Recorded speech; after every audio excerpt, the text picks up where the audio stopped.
बोलो तेलुगुलू चप्पू।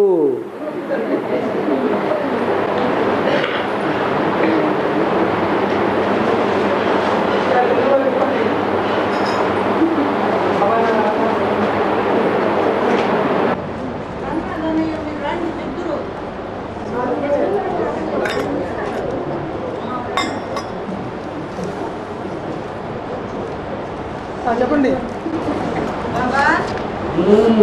2000 సంవత్సరాలకి ప్రపంచ వినాశనం అయిపోతుందని చెప్పి మేము ఫెయిల్ అయినాము. 2036కి పాత ప్రపంచం వినాశనము, స్వర్గం, లక్ష్మీనారాయణ రాజ్యం వస్తుందని ఇంకా చెప్తాం మేము. తర్వాత చెప్తామని చెప్పమంటారా వద్దనారా? చెప్తాము. ఫెయిల్ అయ్యా అన్నారు. వద్దంటారు బాబా. చెప్పి ఫెయిల్ అయిపోయాము. ఇప్పుడు 36 బ్యాక్ 2000 में सारे दुनिया विनाश हो जाएगी ऐसे करके 2000 में ब्रह्मा कुमारी में जब हम गए थे तब सभी को बोल दिया 2000 में विनाश हो जाएगा, लेकिन वहाँ फेल हो गया मैं। लेकिन 2036 में लक्ष्मी नारायण का राज शुरू होगा क्या, या ऐसे सभी को बताऊँ क्या, ऐसे पूछ रहे हैं। ब्रह्मा कुमारियों ने जो 2000 बोला वो कहाँ से बोला?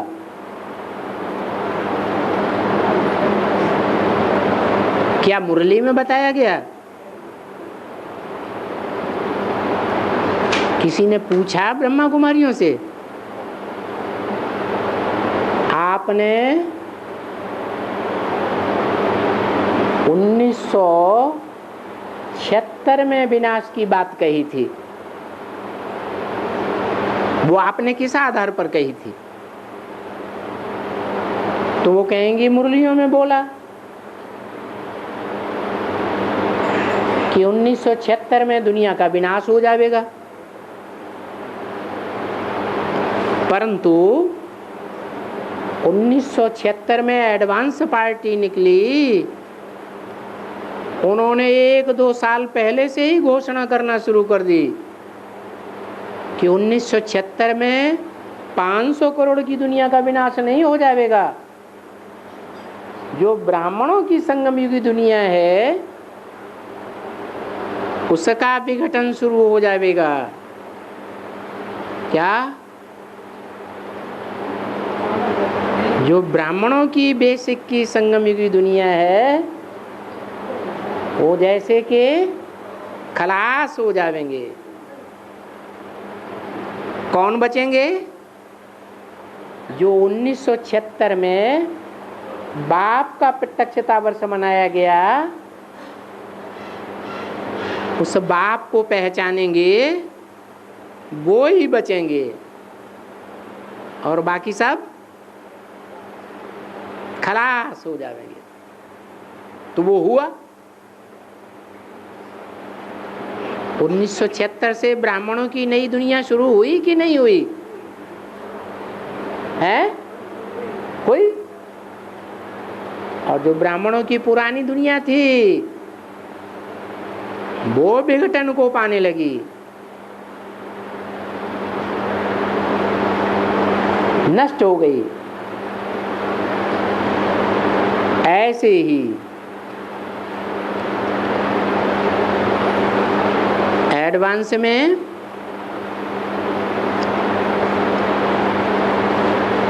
जो ब्राह्मणों की नई दुनिया बनी, उन्होंने फिर घोषणा की कि 2098-99 में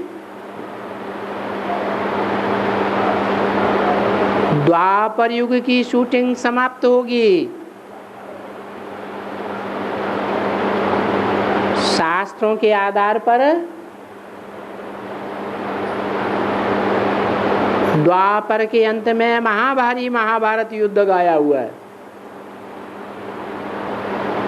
उसकी शूटिंग कहाँ होती है? ये ब्राह्मणों की संगम युग दुनिया में द्वापर के अंत में वो युद्ध शुरू हुआ। बेसिक वालों में और एडवांस वालों में युद्ध की प्रत्यक्षता होने लगी।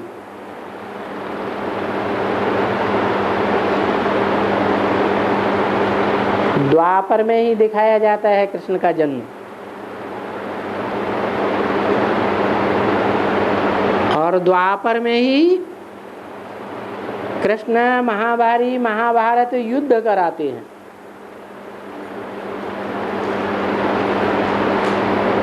वो शूटिंग की घोषणा हुई थी,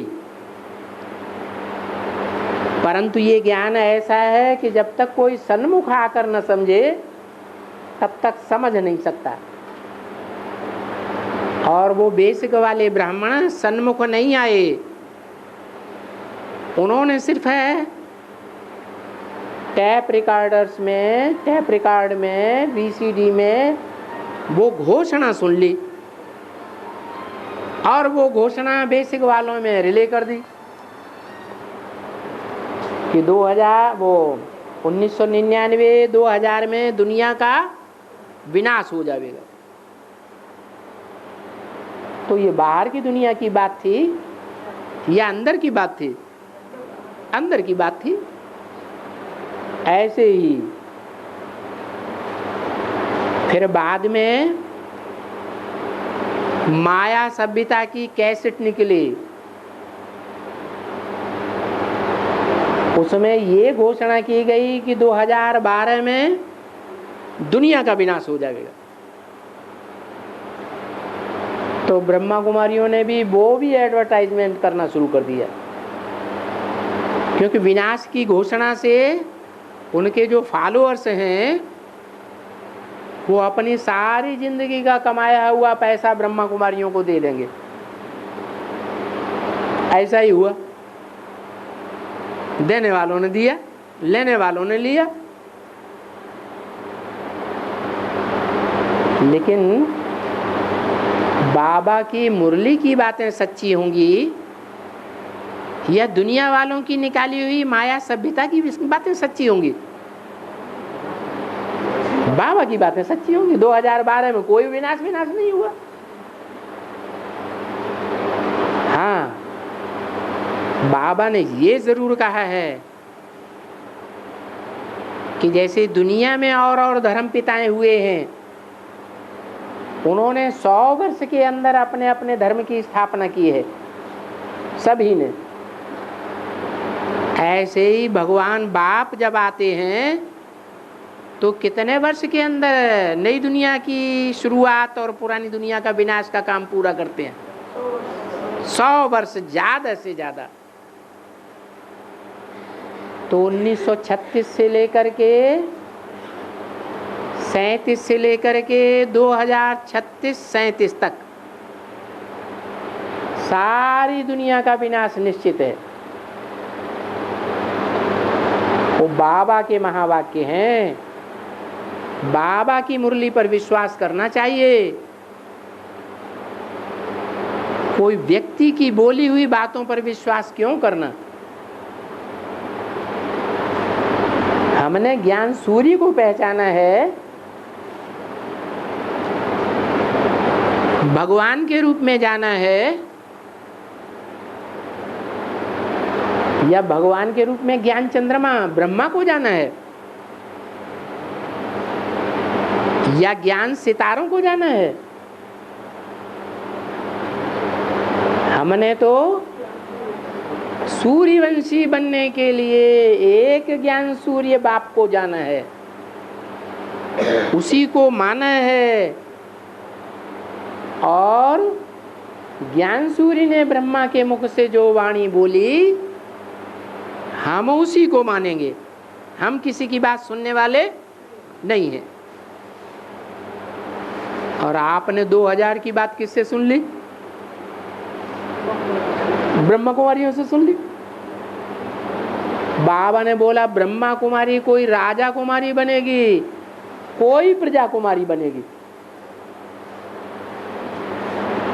तो जिन ब्रह्मा कुमार कुमारियों ने दुनिया के विनाश की घोषणा 2000 की वो प्रजा बनने वाली हैं कि राजा बनने वाली हैं? वो सब प्रजा बनने वाली हैं। अब लक्ष्मी नारायण कब होंगे? बाबा ने तो बोला था इन लक्ष्मी नारायण का जन्म कब हुआ? आज से 10 वर्ष कम 5000 वर्ष हुए। 1966 की वाणी है। उस हिसाब से 1976 में लक्ष्मी नारायण का जन्म साबित होता है। तो वो लक्ष्मी नारायण जब जन्म लेते हैं तो उनको राधा कृष्ण कहेंगे, प्रिंस प्रिंसेस कहेंगे या लक्ष्मी नारायण कहेंगे? प्रिंस प्रिंसेस हुए। बड़े होने में, विश्व की बादशाही का राज्य लेने में टाइम तो लगेगा ना।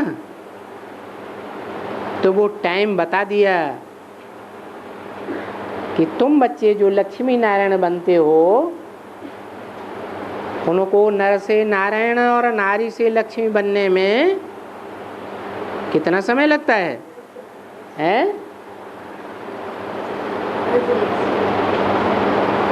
कितना समय? 40 साल। 76 से लेकर के 40 ऐड करो तो कितना आता है? 2016-17 आता है। तो लक्ष्मी नारायण जो विश्व के मालिक बनने वाले हैं वो विश्व के मालिक के रूप में कब से प्रत्यक्ष होंगे? 40 वर्ष पूरे होंगे तभी तो प्रत्यक्ष होंगे।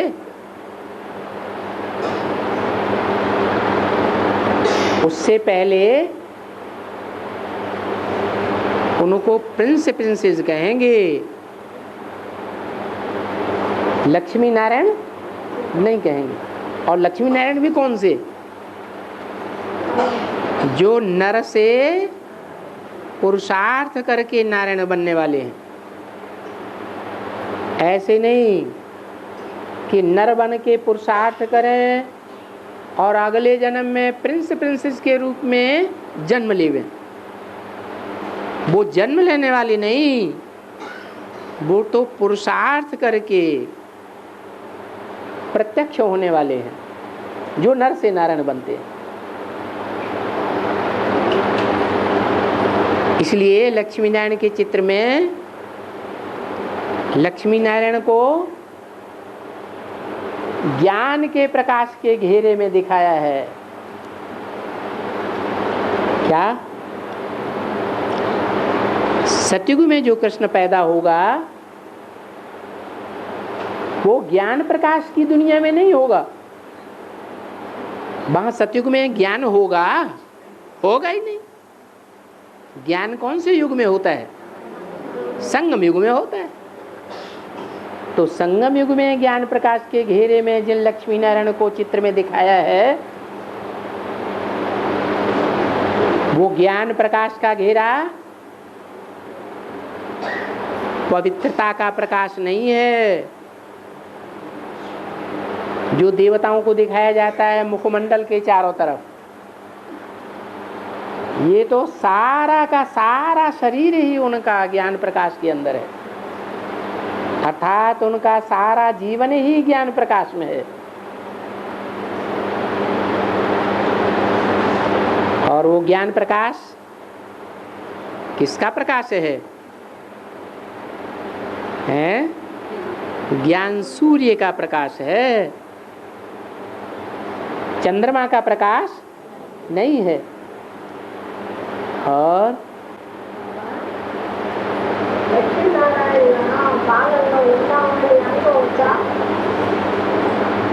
बोलो बोलो। अभी हम लक्ष्मी नारायण के पालन में हैं, ऐसा समझ सकते हैं क्या? लक्ष्मी नारायण की पालना में है। माना हम ये समझें कि हम शिव बाबा की पालना में नहीं है। शिव बाबा पालना दे, शिव बाबा पालना देने वाला है, या जो लक्ष्मी नारायण बनने वाले हैं नर और नारी, वो हमको पालना देते हैं। మనకి పాలన ఇచ్చేది శివబాబా కానీ నరసింహనారాయణ నారింజ లక్ష్మి అయ్యేటువంటి వాళ్ళు పాలన కాదు కదా. కాబట్టి మనం ఇప్పుడు ఏమనుకోవాలి, శివబాబా పాలనలో ఉన్నాం అనుకుంటే మంచిది. కానీ చెప్పారు కదా, నారాయణ అన్న, రామ అన్న, విష్ణు అన్న అంతా నేనేను అన్నారు కదా, బాబాని అన్నారు కదా. ఈ నాలుగు ఒకటే నాన్న ఎవరికో नारायण कहना, राम कहना, कृष्ण कहना, सब एक बाबा के बारे में है ना. जो नारायण कहें, राम कहें, सब एक के बारे में है, लेकिन जिस एक के बारे में है वो अभी पुरुषार्थी नर है कि पुरुषार्थ संपन्न हो गया, पूरा हो गया। ఎవరైతే అనుకుంటున్నారో ఆత్మ పురుషార్థం చేస్తూ ఉన్నదా సంపన్నమైంది. क्या है? संपन्न बन गया बोल रहे हैं? संपन्न बन गया बोल रहे. संपूर्ण हो गए। फिर मुरली में ये क्यों कहा तुम बच्चों को तमो प्रधान से सतो प्रधान बनने में 40 वर्ष लगेंगे? మీరు తమో ప్రధానం నుంచి సతో ప్రధానం కావాలంటే 40 సంవత్సరాలు పడుతుంది. మురళి ఎందుకు చెప్పారు? కాబట్టి సంపన్నం కాలేదు. अरे ये झूठ बोला है? 40 నుంచి 50 చెప్పారు కదా. ఈరోజు మురళిలో వచ్చింది కదా, 40-50 సంవత్సరాలు అని చెప్పారు కదా. 76 40 సంవత్సరాలు, 2016 17, ఇంకో 10 సంవత్సరాలు చెప్పారు. 40-50 సంవత్సరాలు పట్టొచ్చు అని. కాబట్టి 50 సంవత్సరాలు 2017, 2027 అదే కదా అక్కడ అడిగారు. ఇప్పుడు 2000లో పురితవద్దుని బ్రహ్మకుమారీలు చెప్పారా? ఒకవేళ బ్రహ్మకుమారీలు చెప్తే మీరు బ్రహ్మకుమారిని అడిగారు అవుతుందా అని? లేదు కదా. అయితే ఇక్కడ ఏదైతే చెప్పడం జరుగుతుందో షూటింగ్లో ఉండే విషయమే కానీ మన యొక్క బ్రాహ్మణ ప్రపంచంలో జరిగే విషయమే కానీ బయట ప్రపంచానికి సంబంధం లేదు. మనం బయట అనౌన్స్ చేయాల్సిన అవసరం లేదు అర్థం. మీరు చెప్పిన అడిగిన దాని ప్రశ్నకు సమాధానం, మీరు బ్రహ్మకుమారీలు ఏదైతే చెప్పారో దాని అనుసారం నడుచుకునే వాళ్ళ, శివబాబా చెప్పింది నడుచుకునే వాళ్ళ. అప్పుడు దాన్ని మర్చిపోండి. శివబాబా ఒక్కడే సత్యం అన్నప్పుడు ఆయన చెప్పిన మాట సత్యము, మిగతా వాళ్ళందరూ చెప్పింది అసత్యం. శివబాబా బ్రహ్మ తనువు ద్వారా ఏదైతే మురళీలు చెప్పారో ఆ మురళీల గురించే మనం పూర్తిగా అర్థం చేసుకోవాలి, ఫాలో చేయాలి. ఏదైతే చెప్పారో 1976లో కూడా ఇషారా ఇచ్చారు. లక్ష్మీనారాయణుల జన్మ 10 సంవత్సరాలు తక్కువ 5000 సంవత్సరాల క్రితం జరిగింది అని. అంటే 66వ సంవత్సరంలో జరిగినటువంటి వ్యక్తివాణిలో వచ్చినటువంటి పాయింట్ అది. దాని అనుసారంగా 1976లో పరమాత్మ యొక్క లక్ష్మీనారాయణ యొక్క ప్రత్యక్షం జరిగింది. అది ఎంతమంది జరిగింది? కొద్దిమంది మాత్రం జరిగింది. బ్రహ్మకుమారీల యొక్క సమూహం పెడుతున్నప్పటికీ వాళ్ళల్లో కొద్దిమంది మాత్రమే పరమపిత పరమాత్మని గుర్తించారు, లక్ష్మీనారాయణ గుర్తించారు. వాళ్ళ యొక్క సమూహం తయారైంది. వినండి పూర్తిగా, మధ్యలో ఎందుకు అడ్డమాడతారు? చెప్పేది కరెక్ట్గా వినండి, అర్థం చేసుకోవాలనుకుంటే. ఇప్పుడు ఏంటంటే 1976లో ఎవరైతే లక్ష్మీనారాయణ గుర్తించారో వాళ్ళు మాత్రం ఒక సమూహం అయ్యారు. మిగతా వాళ్ళని ఏమైపోయారు? వదిలేశారు వాళ్ళని. వాడు వినాశం అయినట్టేగా. అదేవిధంగా షూటింగ్ పీరియడ్లో కూడా ద్వాపరయుగ షూటింగ్ అప్పుడు కొన్ని ఆత్మలు డిక్లేర్ చేసేసారు ఈ విధంగా వినాశం జరిగిపోద్దని. బయట ప్రపంచంలో ఉండే మాయ ప్రపంచంలో ఉండేవాళ్ళు కూడా 2012లో మహావినాశం అవుతుందంటే బ్రహ్మకుమారులు డిక్లేర్ చేశారు. అంటే ఏం చెప్పారు? మీ దగ్గర ఉన్న సంపద మాకు తెచ్చిచ్చేసేయండి, అనంత వినాశం ఉపయోగపడదు, తెచ్చిస్తే మాకు ఉపయోగపడుద్ది అని ఆ డబ్బులను తెప్పించుకున్నారు. అయిపోయింది. కానీ వినాశం జరగలే. మురళీ మహావాక్యాలు ఎక్కడా లేదు 2012లో వినాశం జరుగుతుందని. కాబట్టి ఏదైతే బాబా చెబుతారో దాని మీద అటెన్షన్ పెట్టేవాళ్ళు మిగతా వాటి జోలికి వెళ్ళరు. మేము ఆ రోజు చెప్పాము, ఇప్పుడు లక్ష్మీనారాయణ తయారయ్యారంటారా? ఇప్పుడు అక్కయ్య అడిగారు, సమాధానం చెప్పారు కదా. ఇప్పుడు ఈరోజు చర్చ అంతా అదే కదా. లక్ష్మీనారాయణలు ఇప్పుడు తయారైపోయారా? ఇప్పుడు లక్ష్మీనారాయణ పాలనలో ఉన్నారా, లేకుంటే శివబాబు పాలనలో ఉన్నారు మీరు అని అడుగుతాం. శివబాబు పాలన ఉన్నారా? శివబాబు పాలన ఉన్నారా?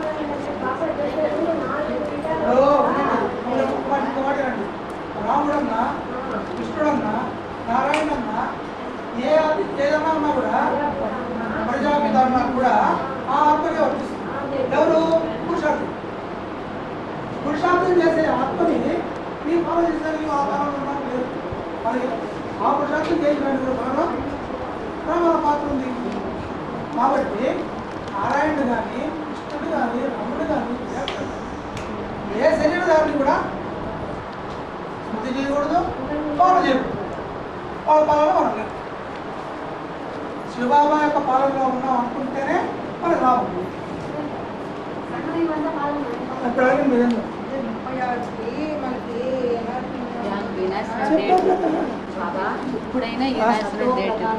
వినాశము డేట్ అనేది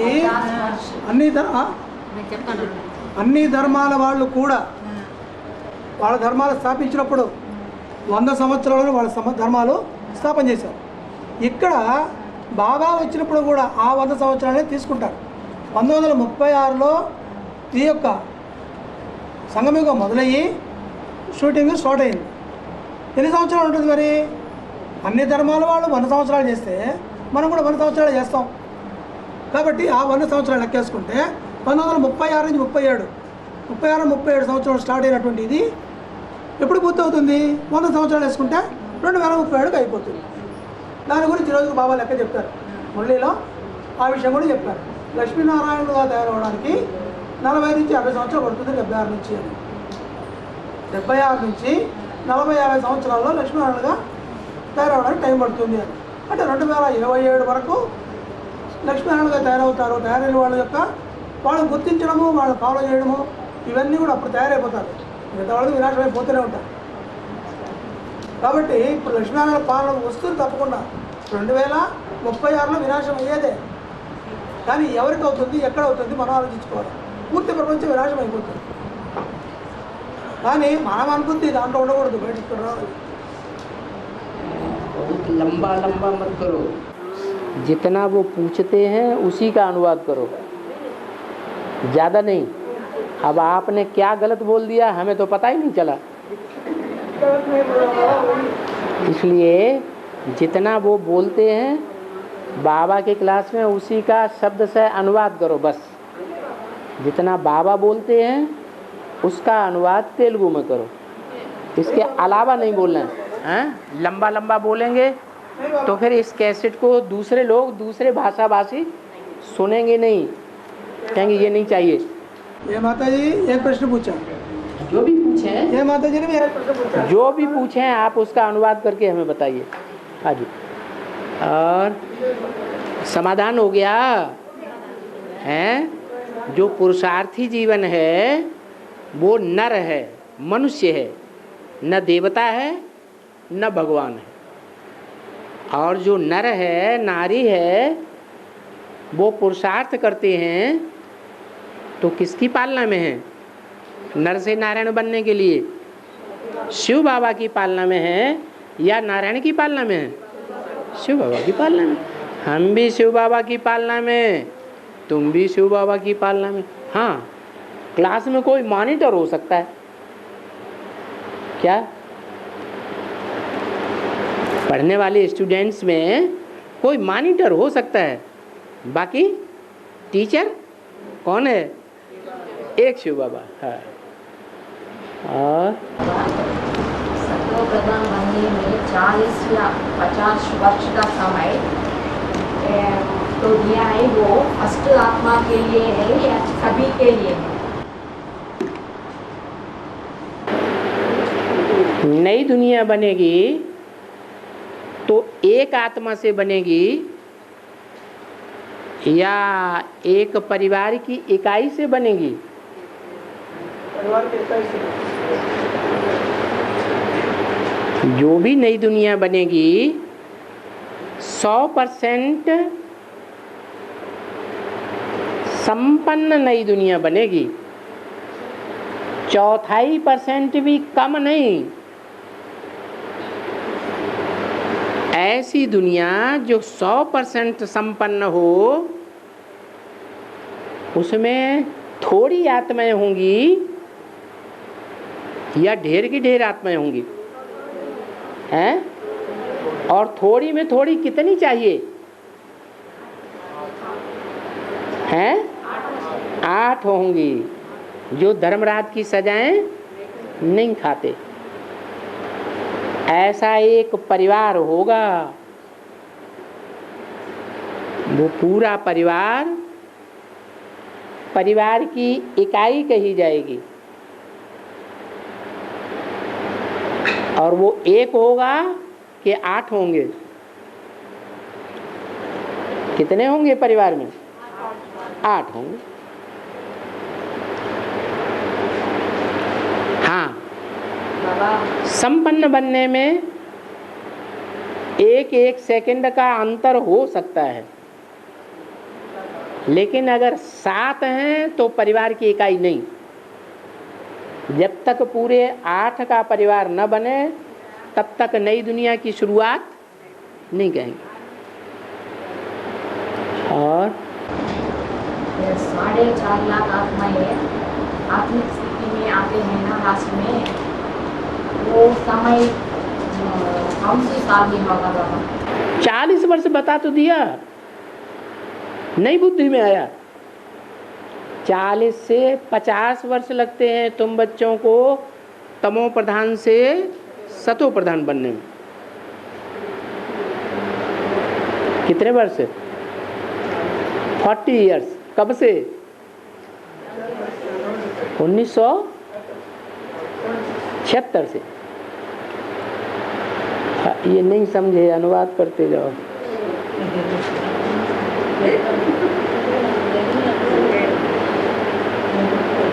वो पूछ रहे हैं कब से? कब से नहीं बाबा, कब से संपन्न बनेंगे 8? कब से नहीं, सभी 4.5 लाख कब संपन्न बनेगी? 4.5 लाख प्रजा है कि राज परिवार है? क्या है?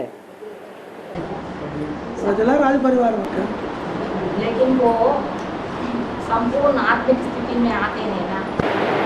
आएंगे, लेकिन प्रजा पहले आत्मिक स्थिति में स्थिर होगी या राज परिवार पहले आत्मिक स्थिति में संपन्न होगा?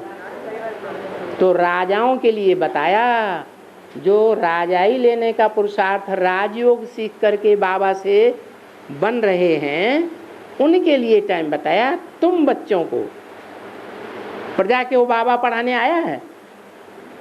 बाबा प्रजा योग पढ़ाने आया है कि राजयोग पढ़ाने आया है? तो जो राजा बनने वाले बच्चे हैं, राज परिवार में आने वाले बच्चे हैं, जिनकी संख्या 16,000 बताई, उन 16,000 की ये बात है कि उनको तमो प्रधान से सतो प्रधान बनने में कितना टाइम लगेगा? 40 वर्ष से 50 वर्ष, 40 to 50 इयर्स। तो 2027 इसके आसपास होगा। बाकी प्रजा बाद में आती रहेगी। और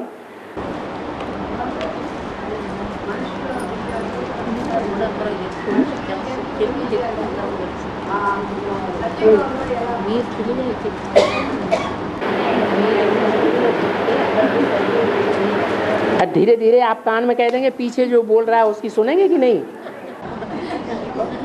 బాబా ఇప్పుడు చెప్పింది 16,108 మంది మాత్రమే.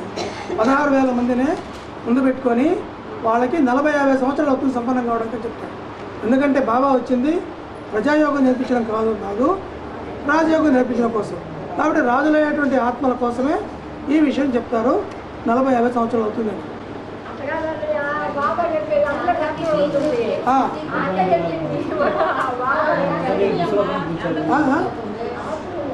ఎవరు చెప్పండి, మళ్ళీ చెప్పండి.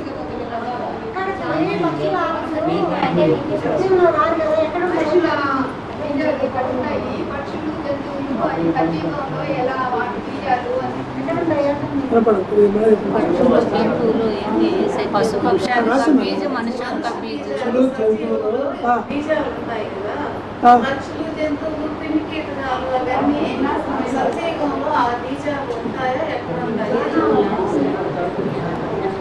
ये कृमि कीड़े मकोड़े सब होते हैं ना, तो आपका है हैं? कृमि कीड़े मकोड़े हाँ, आत्माओं के बीज होते हैं, हाँ। सच्चों में होता है या नहीं? कीड़े मकोड़े, पक्षी पंछी सब ये जीव जंतु है ना बाबा, सभी आत्माओं के बीज। जो सतयुग होगा उसमें सतो प्रधान प्राणी होंगे कि तमो प्रधान प्राणी होंगे दुखदाई? तो ये मक्खर और मक्खी और ये मांस खाने वाले जो गीदड़ हैं, हिंसा करने वाले, वो सब होंगे क्या नई दुनिया में कि सुखदाई होंगे? अच्छे अच्छे पक्षी होंगे जो सुंदर सुंदर आवाज करेंगे, देखने में बहुत सुंदर होंगे, इधर उधर चारों ओर गंध भी नहीं करेंगे, पक्षी भी सुंदर होंगे।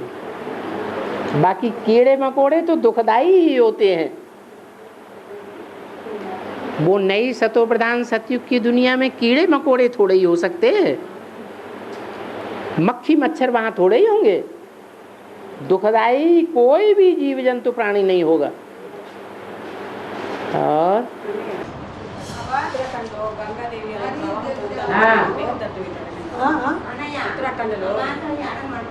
हाँ బాబా ఫస్ట్ స్టార్టింగ్ వినాశనం అనేది విదేశాల్లో కదా అవుతుంది అన్నారు. విదేశాల్లో స్టార్టింగ్ అవుతుంది అన్నారు వినాశనము. మరి తప్పని కాదు, మరి బద్రీనాథ్ కేదార్నాథ్ పోయారు కదా యాత్ర. ఇప్పుడు జరిగింది భారత్ వినాశనము. జనాలు చాలా పోయారు కదా, అది కారణమేంటి అడగమంటున్నారు. ఎందువల్ల విదేశాల్లో అన్నారు కదా బాబా గారు. बाबा विनाश तो विदेश में शुरू होता है, सब विदेश से ही विनाश शुरू होता है, सब बोल दिया ना। विदेश से क्यों? ये कहाँ कहा विदेश से विनाश शुरू होता है? बाबा ने तो कहा महाभारी महाभारत गृह युद्ध पहले होगा, बाद में चतुर्थ विश्व युद्ध होगा। झाड़ के चित्र में देखो, ऊपर दो जगह विनाश दिखाया गया है, एक कोने में फिर दूसरे कोने में। एक कोने में जो इधर विनाश दिखाया गया है वो भारत का महाभारी महाभारत युद्ध है। 3 सेनाएं दिखाई गई हैं, यादव, कौरव और पांडव, और वो है यादवों का विश्व युद्ध है। पेट में से जिनके मूसल निकलते हैं, मिसाइल्स, घर बैठे दुनिया का विनाश कर सकते हैं, वो चतुर्थ विश्व युद्ध होगा। तो भारत से पहले विनाश ज्वाला प्रज्वलित होगी या विदेश से प्रज्वलित होगी? విదేశాల నుంచి వినాశ జ్వాల ప్రజ్వలిస్తుందని ఎవరు చెప్పారో అది కరెక్ట్ కాదు, కానీ భారతదేశంలోనే గృహయుద్ధం వస్తుంది, వినాశ జ్వాల ఇక్కడే ప్రజ్వలిస్తుంది, భారత్లోనే వినాశం అవుతుందని చెప్పి మొదలవుతుందని చెప్పున్నారు. కాబట్టి ఈ యొక్క మహాభారతదేశంలోనే మన యొక్క గృహయుద్ధం అనేది మొదలవుతుంది. అక్కడే మన కల్పవృక్ష చిత్రంలో కూడా 2 రకాల వినాశాలు చూపించున్నారు. అక్కడ ఆ యొక్క మిసైల్స్ అనేవన్నీ కూడా తయారు చేసినారు వాళ్ళు యాదవులు. ఆ తర్వాత ఇక్కడైతే మన భారతదేశంలో గృహయుద్ధాలు, దీని ద్వారా వినాశం అవుతుంది చెప్తారు. और केदार में नदी गंगा नदी का बाढ़ आ गया ना अभी, पूछ रहे हैं? गंगा जी में विनाश की बाढ़ नहीं आई, यमुना नदी में आई। जहाँ से यमुना नदी निकलती है केदारनाथ से निकलती है, तो केदारनाथ जहाँ है वहाँ यमुना नदी का कनेक्शन काली नदी से है। काली नदी से काला पानी होगा या गंगा की तरह गोरा पानी होगा? तो वो काली नदी जैसी नदी है जिसकी मिट्टी चिपकने वाली होती है। ये देह अभिमान की मिट्टी है क्या? वो यमुना जिसके जिसके कनेक्शन में आकर के देह अभिमान की नदी बन करके कनेक्शन में आती है, वो देह अभिमान बढ़ाएगी घटाएगी? बढ़ाती है। उसकी चिकनी मिट्टी होती है। और गंगा की मिट्टी रेतीली होती है। कितनी भी शरीर में थोप लो और थोड़ा सा पानी डालो, सारा साफ। तो वो इस्लाम धर्म से कनेक्टेड नदी है। कितने धर्म हैं मुख्य? 4 मुख्य धर्म हैं। चारों मुख्य धर्म के 4 धाम हैं भारतवर्ष में। बद्रीनाथ, केदारनाथ, श्रीनाथ और जगन्नाथ।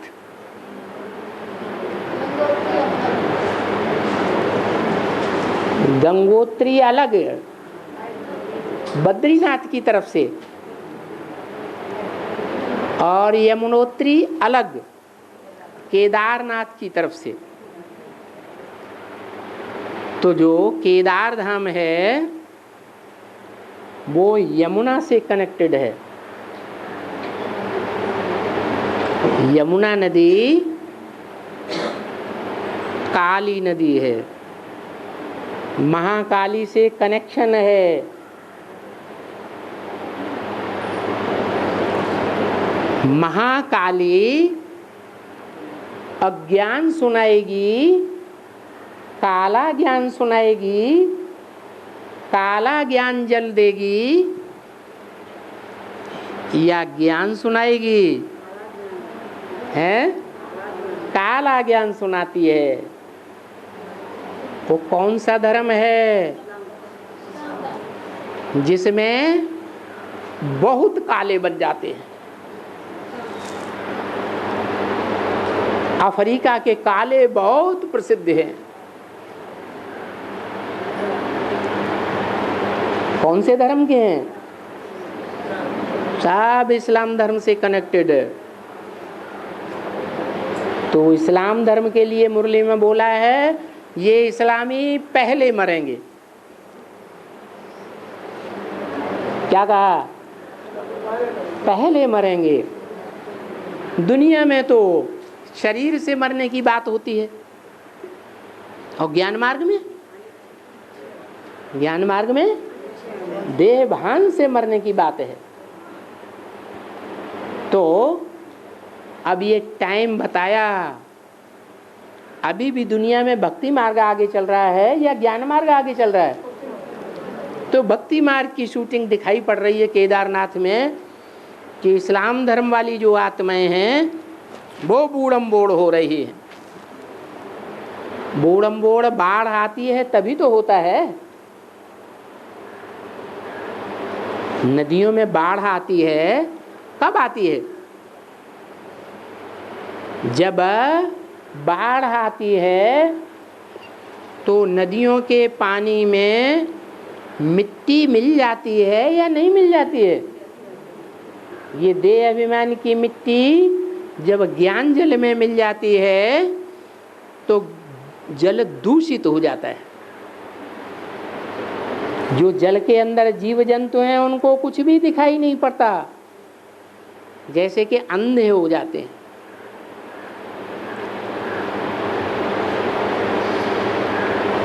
यही हाल है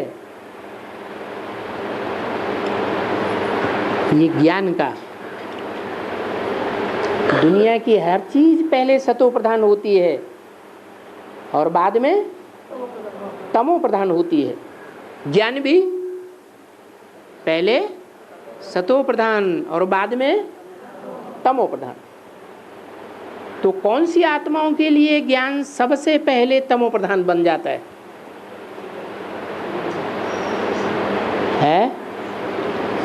जो ज्यादा विकार में जाने वाली आत्माएं होंगी उनके लिए ज्ञान पहले तमो प्रधान बनेगा, या जो निर्विकारी लंबे समय तक रहने वाली होंगी उनके लिए बनेगा? अनुवाद करो इस बात का। अच्छा, जो तमो प्रधान आत्माएं हैं इस्लाम धर्म की, वो ज्ञान जल्दी भूल जाती है, क्योंकि विकारों में गिरने से रिजल्ट क्या होता है? ज्ञान बुद्धि में से उड़ जाता है। तो कौन से धर्म की आत्माओं से ज्ञान पहले उड़ जाता है बुद्धि में से? है इस्लाम धर्म में से। तो वही इस्लाम धर्म वाली आत्माएं जिनकी बुद्धि में से ज्ञान जल उड़ जाता है, माने तामसी ज्ञान हो जाता है, वो आत्माएं पहले मरती है। यहाँ ज्ञान में भी ऐसे ही बाबा ने बताया, ये इस्लामी पहले मरेंगे, देवान से मरेंगे और पहले बाप के बनेंगे। एडवांस के आदि में भी ऐसे ही हुआ था दिल्ली में। क्या 4 धर्मों की 4 बीज रूप आत्माएं निकली थी। रामायण में उनका नाम दिया राम लक्ष्मण भरत शत्रुघ्न। उनमें से जो इस्लाम धर्म की बीज रूप आत्मा थी, उसने पहले पहले ज्ञान को पकड़ा, एडवांस ज्ञान। एक ही रात के अंदर 9 पेज का उसने पंपलेट बनाई दिया, और दूसरे दिन उसे मशीन में जाके साइक्लो स्टाइल मशीन से छपा के और दिल्ली के सब सेंटरों में वितरित कर दिया। इतना फास्ट काम किया। तो एडवांस ज्ञान में दुनिया से पहले ब्रह्मा कुमारियों की दुनिया जो थी, उसमें पहले कौन से धर्म के मरे? इस्लाम धर्म के मरे। तो केदारनाथ में जो भी हो रहा है सब ठीक हो रहा है, कुछ गलत नहीं हो रहा है। और కేదార్నాథ్లో జరిగేది ఏది అనవసరం జరగాల్సింది జరుగుతోంది. కానీ కేదార్నాథ్లో ఉండే నది మాత్రం గంగా నది కాదు, యమునా నదితో కనెక్షన్ ఉంది. యమునా నది కాళీ నదిలో కలుస్తుంది కాబట్టి అది నల్లగానే ఉంటుంది. నల్లగా ఉంది అంటే వికారాలనే ఇస్తున్నది కాబట్టి ఆ యొక్క దాని యొక్క మట్టి కూడా బురదలాగా ఉంటుంది, ఒంటికి అంటుకుంటే త్వరగా పోదు. అదేవిధంగా ఇక్కడ కూడా జ్ఞానజలముతో పాటు ఈ బురద కలిసి మనం ఒంటికి పూసుకుంటే మళ్ళీ ఎంత పూసుకున్నా కూడా అది క్లియర్ అవ్వదు. అదే గంగానది నీళ్లు కానీ అయితే, గంగానది ఇసుక కానీ అయితే ఒకసారి మనం పూసుకున్నా కొంచెం నీళ్లు పోసుకుంటే మొత్తం క్లియర్ అయిపోతుంది. కాబట్టి కేదార్ మాత్రం యమునా నది కనెక్షన్లో ఉంది. ఆ యమునా నది కూడా ఇస్లాం యొక్క వాళ్ళ కనెక్షన్లో ఉంది అది అని బాబా చెప్పారు. सागर अंधेरे में आते हैं, ज्ञान सूर्य कभी भी अंधेरे में नहीं आते। सागर जमीन से चिपक के रहता है और सूर्य जमीन से सदैव दूर रहता है। तो ज्ञान सूर्य कौन सी आत्मा है और ज्ञान सागर कौन सी आत्मा है? ज्ञान सूर्य शिव है, सदैव ऊंची स्टेज में है, सारी दुनिया को रोशनी देता है। और सागर वो जब आता है तो ज्ञान सागर में प्रवेश करता है। वो सागर पृथ्वी के चारों ओर फैला हुआ है, पृथ्वी से जुड़ा हुआ है। पृथ्वी किसे कहा जाता है? धरणी को। धरणी कौन है ज्ञान में? कन्याएं माताएं धरणी हैं। तो जो ज्ञान की धरणी है, वो ज्ञान की धरणी ज्ञान किससे लेती है? ज्ञान सागर से लेती है। ज्ञान सागर अलग है, ज्ञान सूर्य अलग है। और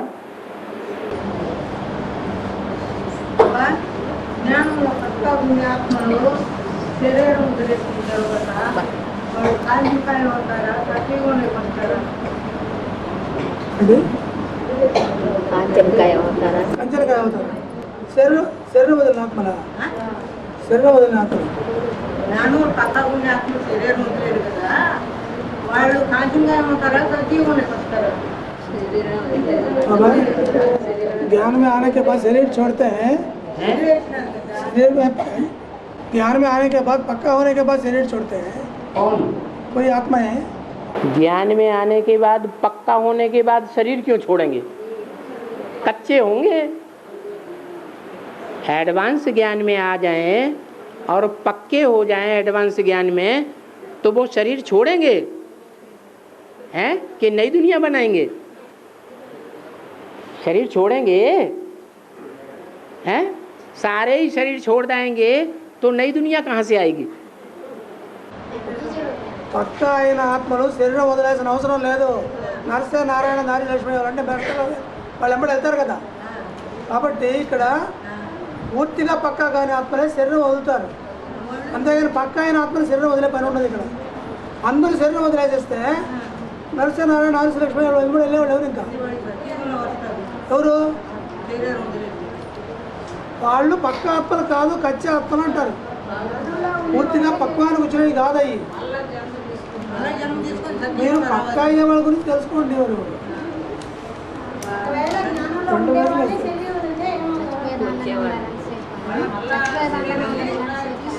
తీసుకున్నారు కదా, వాళ్ళు సజీవంలోకి వస్తారా అంటున్నా.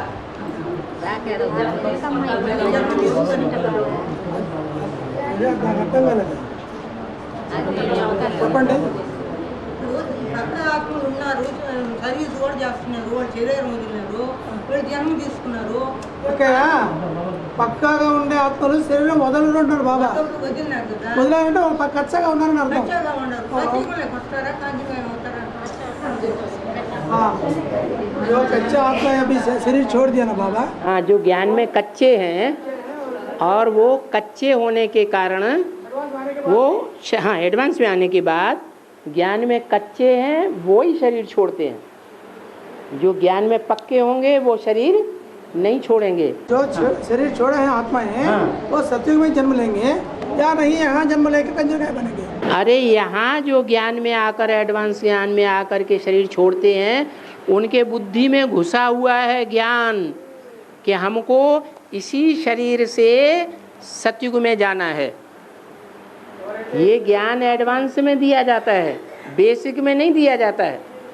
तो वो अगर शरीर छोड़ेंगे भी तो उनकी बुद्धि में क्या बैठा है कि देह सहित हम नई दुनिया में जाएंगे। इसलिए वो जन्म लेते हैं, जन्म लेकर फिर एडवांस में आएंगे और एडवांस में आकर के तीखे जाएंगे। ఎవరైతే మీరు చెప్పినట్టుగా శరీరం వదిలిన ఆత్మలు ఉన్నారో వాళ్ళు సత్యుగులు జన్మ తీసుకోరు, ఇక్కడే జన్మ తీసుకుంటారు. ఎందుకంటే వాళ్ళ బుద్ధిలో ఉంది నేను ఈ శరీరం ద్వారానే ఆ యొక్క ప్రపంచ స్వర్గానికి సత్యుగానికి వెళ్ళాలి నేను అనే ఆలోచన ఉంది. కాబట్టి ఆ యొక్క దాని అనుసారంగానే వాళ్ళు జన్మ తీసుకొని పురుషార్థంలో తీక్షణంగా వెళ్ళి సత్యుగులకు వెళ్తారు. ఇక్కడే కంచులుగా అవుతారు వాళ్ళు. మీ మాటలు మధ్యలో మాట్లాడబాకండి. సత్యుగులకు వచ్చే మాట కనుక ఇక్కడే ప్రాప్తి తీసుకుంటారు. బాబా ఏమో ప్రాప్తి ఇక్కడ తీసుకుంటారంటే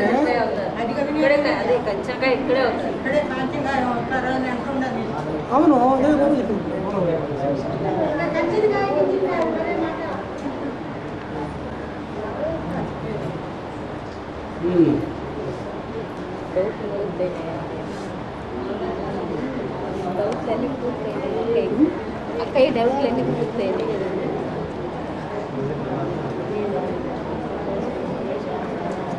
ఇంకా बोलो क्या बात है? బ్రహ్మ బాబాకు 50 సంవత్సరాలు తక్కువ అన్నారు కదా, అప్పుడు 84 సంవత్సరాలు పూర్తి కావడానికి 24 జన్మలు తీసుకున్నప్పుడు 50 సంవత్సరాలు తక్కువ అన్నారు రాంబాబా. 2080కి 1950 పూర్తి అయిపోతుంది ఆయన శరీరం వదిలేసి. అలా ఎప్పుడు జన్మ తీసుకుంటున్నాడు రాంబాబా? ब्रह्मा बाबा को 50 साल कम हो गया ना, तो शर्त ब्रह्मा बाबा को 50 वर्ष कम हो गए। हाँ, तो 2020 को 50 पूरा हो जाएगा ना। 2020 को 2020 में क्यों? 2000 वो 1968 के बाद शरीर छोड़ दिया है ना। 1968 के बाद 2000 तक 32 साल हुए ना, है ना। कितने साल हुए? 32 साल। और कितने साल रह गए 50 वर्ष में? 22 साल रह गए, 22 ईयर्स। तो ये 2000 के बाद 22 ईयर्स और जोड़ दो तो कितना आया? 2022 के बाद ब्रह्मा बाबा की सोल संपन्न बनेगी या नहीं बनेगी? हैं? 2022 బ్రహ్మ ఆత్మ సంపన్నం అవుతుందా కాదా అని అడుగుతాం బాబా. संपन्न बन जाएगी। 28 हेलो, हाँ,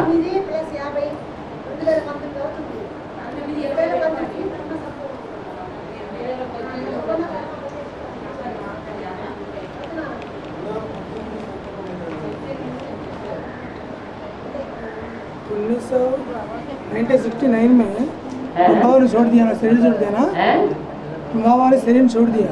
वो तो 18 जनवरी को छोड़ा। 18 दिन निकाल दो, 18 दिन निकाल दो, 68 को गिन लो। ఇప్పుడు 68కే లెక్కేయండి, అక్కడ 50 లెక్కేసుకోండి। 69, 70 2 साल रह गए ना, तो वो 22 साल हो गए 2000 तक। और 2000 के बाद फिर कितने साल रह गए? 50 में हैं 18 नहीं, 22 साल के बाद 50 में से 22 निकाले, कितने बचे? 28 बचे। तो 28 तक 2028 माना 50 वर्ष जब पूरे होंगे तमो प्रधान से सतो प्रधान बनने वाले, तो वो तमो प्रधान से सतो प्रधान बनने वालों की लिस्ट राजयोग सीखने वाले जो 108 मण के हैं, तुम बच्चे, तुम माने बाबा के सन्मुख शरीर से बैठने वाले, वो तुम बच्चों की लिस्ट हुई 108। वो 108 की लिस्ट पूरी होने के बाद 2027 के बाद फिर उन चंद्रवंशियों का नंबर लगेगा। उन चंद्रवंशियों में अव्वल नंबर कौन? ब्रह्मा बाबा। तो वो 2028 में संपन्न बनेंगे। वो ब्रह्मा बाबा की आत्मा रुद्रमाला के 108 मणकों में है या बाहर हैं?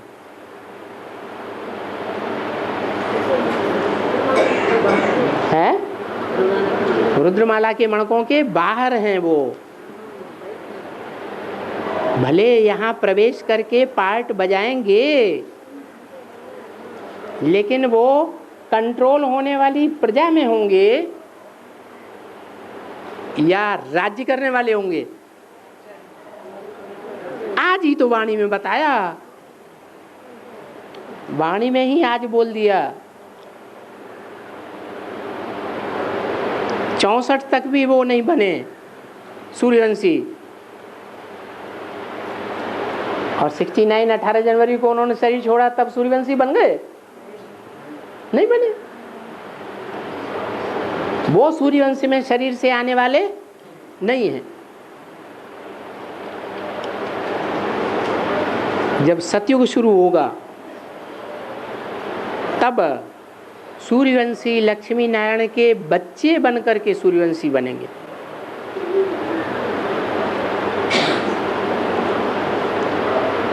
और जब शिव आता है 3 मूर्तियों के साथ आता है ना पृथ्वी पर, लेकिन 36-37 में आया है, तब वो 3 मूर्ति का पात्रधारी कौन है? खास शंकर का पात्रधारी। आप तेलुगु में बोलिए, हिंदी में सही अर्थ नहीं निकल रहा है। जब शिव आता है पृथ्वी पर 3 मूर्तियों के साथ आता है ना, जब 36-37 में आया है, तब 3 मूर्तियों की पात्रधारी कौन है? खास शंकर की पात्रधारी। 3 मूर्तियों के पाटधारी 2 माताएं और 1 पुरुष। जो एक पुरुष है जिसमें प्रवेश करके ज्ञान की बात क्लियर की, वो हुआ परम ब्रह्म, बड़ा ब्रह्म, प्रजापिता ब्रह्मा। बाकी जो 2 हैं वो सिर्फ ब्रह्मा सो विष्णु बनने वाले हैं, बड़े ब्रह्मा नहीं हैं। उनमें एक का पार्ट विष्णु का है और एक का पार्ट विनाश का पार्ट बजाने वाली महाकाली का है। विनाश कौन करेगा? शंकर विनाश करता है क्या? नहीं, शक्तियां करती हैं। तो शक्तियों में मुख्य शक्ति कौन है जो बहुत मार काट मचाती है? जगदम्बा नहीं, जगदम्बा तो सतो प्रधान रूप है, तमो प्रधान रूप जगदम्बा का महाकाली। तो तीनों जो विनाशकारी मूर्ति है, वो जगदम्बा भी उस समय मौजूद थी, विष्णु की मूर्ति भी उस समय मौजूद थी, और जो परम ब्रह्म है, ओरिजिनल प्रजापिता ब्रह्मा, वो भी मौजूद था। बाकी दादा लेखराज को तो सन 47 से प्रजापिता ब्रह्मा साबित किया है मुरली में, उनको टाइटल मिला है प्रजापिता का। वो प्रजापिता थे नहीं, अगर होते तो ब्रह्मा कुमारी ईश्वरी विश्वविद्यालय नाम क्यों लिखते? प्रजापिता ब्रह्मा कुमारी लिखना चाहिए था, वो नहीं लिखा। जब बाबा ने मुरली में बताया बाद में, तब ब्रह्मा कुमारी बदल करके क्या लिखा? प्रजापिता ब्रह्मा कुमारी ईश्वरी विश्वविद्यालय। ये चित्र जो हैं, इनमें 2 मुख्य चित्र हैं पुराने, उनमें ब्रह्मा कुमारी ईश्वरी विश्वविद्यालय लिखा है, माने तब तक बाबा ने नहीं बताया था, बाद में लिखा गया प्रजापिता ब्रह्मा कुमारी ईश्वरी विश्वविद्यालय। तो दादा लेखराज प्रजापिता ब्रह्मा नहीं थे, वो सिर्फ प्रजापिता के कार्यवाहक थे। उनको टाइटल मिला हुआ था प्रजापिता का।